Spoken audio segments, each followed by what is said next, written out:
இனிய வணக்கம். தகையணங்குறுத்தல் என்ற அதிகாரத்திலே 6வது குறள் 1086. கொடும்புருவம் கோடாமறைப்பின் நடுங்ககர் செய்யலமன் இவள் கண். இதுதான் குறள். தலைவன் அவளோட அழகை வர்ணிச்சுட்டே வரான். ஒவ்வொரு நிலையிலும் வரும்போது கண், அவளுடைய கண், அதன் மேல் இவன் கண். இவன் பார்த்துட்டு என்ன சொல்கிறான், என் உயிரை அது எடுக்குது, எனக்குள்ள ஒரு அசைவற்ற தன்மையை கொடுக்குது, என்னுடைய இயக்கத்தையே அது இல்லாமல் பண்ணுது, இப்படிலாம் சொன்னவன் இப்போது ஒரு சின்ன தலைவன் என்ன பண்ணுறாரு, ஒரு சின்ன ஒரு நுட்பத்தை சொல்கிறார். என் அழகிய காதலியே, உன்னுடைய இந்த கண்ணின் மேல் இருக்கக்கூடிய புருவம், பெண்களுக்கு அந்த புருவம் கையில் எழுதி அந்த இதெல்லாம் நம்ம கேள்விப்பட்டிருப்போம் இல்லையா, நம்மளுடைய சிலப்பதிகாரத்தில் கையில் எழுதி வில் எழுதி கார் எழுதி காமன் செயல் எழுதி தீர்த்த முகம் திங்களோ காணீர் திங்களோ காணீர் திமிழ் திமிழ் வாழ்னர் சீர் ஊர்க்கே அங்கனர் வளைந்து அடிவழி அறவஞ்சி வாழ்வதுவே அப்படின்னு அங்கனேர் வானத்து அறவஞ்சி வாழ்வதுவே, இது சிலப்பதிகாரத்தில் ஒரு அடி.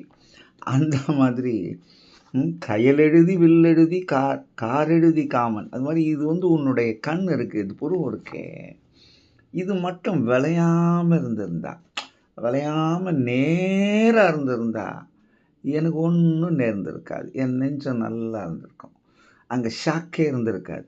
ஆனால் உன்னுடைய புருவம் வளைந்து இயற்கையாக அழகை தந்து கொண்டு இருக்கிறது. அந்த வளைந்த புருவம் வாட்டுகிறது, என் உள்ளத்தை வதைக்கிறது. நான் நானாக இல்லை, அது வளையாமல் நேராக இருந்திருந்தால் நலம் புரிந்திருக்குமே. இதுதான் அவன் சொல்கிற அழகு. இப்போ இந்த குறளை பாருங்கள். கொடும்புருவம் கோடாதுன்னா வளைந்து, கோடாது மறைப்பேன் நடுங்ககர் செய்யலமன் இவள் கண் என்ற இந்த அழகான ஒரு குறளுக்கு நாலடியாரில் ஒரு அருமையான பாட்டு. அங்கே என்ன பண்ணுது, ஒரு மீன் கொத்தி பறவை அது தலைவியோட கண்ணை பார்க்குது, அழகிய கண்ணை பார்க்குதான்.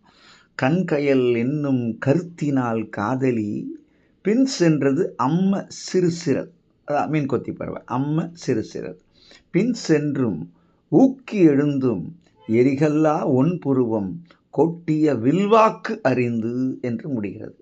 இந்த மீன் கொத்தி பறவை என்ன பண்ணுது, காதலியோட அழகிய கண்ணை பார்த்துட்டு அடடடா நமக்கு இற கடிச்சிது, இது கயல் மீன்கள் தான் அப்படின்னு காதலியோட கண்ணை அதுவாக நினச்சிதான். அவ்வளோ அழகான கண்கள். சரி, இதை நம்ம போய் சாப்பிட்லான்னு கருதி அவள் பின்னாடியே போகுது.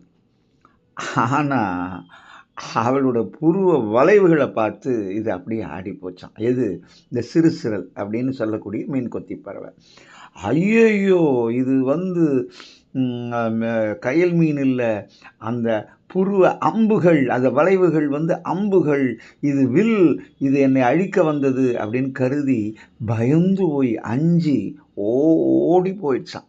எது, சிறு சிறல் என்று சொல்லப்படக்கூடிய இந்த மீன் கொத்தி பறவை. இப்போ என்ன ஒரு அழகு பாருங்கள், நாலடியார்லேயும் அந்த திறன் எவ்வளவு அழகாக சொல்லப்பட்டிருக்கிறது. தமிழர்கள் எல்லாம் ஒன்றை ரசித்து ரசித்து அதன் உள்ளே பயணித்து வாழ்ந்தவர்களாக இருக்கிறார்கள். ஆனால் இன்றைக்கி அவசர உலகத்தில் நாமளும் ரசிக்கிறது இல்லை, ரசிக்கிறவங்களையும் ரசிக்கிறது இல்லை. இதை செய்தாலே அப்படியே இந்த உள்ளெல்லாம் லக்குவாயிடும். அப்போவே பாதி நோய் நம்மளை விட்டு பறந்து போயிடும். கை வலி, கால் வலி, இடுப்பு வலி, உடம்பு வலி, இதெல்லாம் ரசிக்க போகும். ஆனால் இன்றைக்கி யாரும் அதெல்லாம் செய்கிறதா இல்லை. ஏன்னா அவங்க ஒரு தியரி வச்சுருப்பாங்க. வள்ளுவம் அதெல்லாம் போகிறதுக்கு தான் இந்த காமத்து பால் எழுதினார், இல்லைன்னா இதை எழுதாமே விட்டுருப்பார். மக்கள் மனம் லகுவாகணும் என்று சொல்லி இதை படிப்போம், வாசிப்போம், வாசம் வருவோம். இந்த நாள் இனிய நாளாக இதை வாழ்த்துக்கள். நன்றி, வணக்கம்.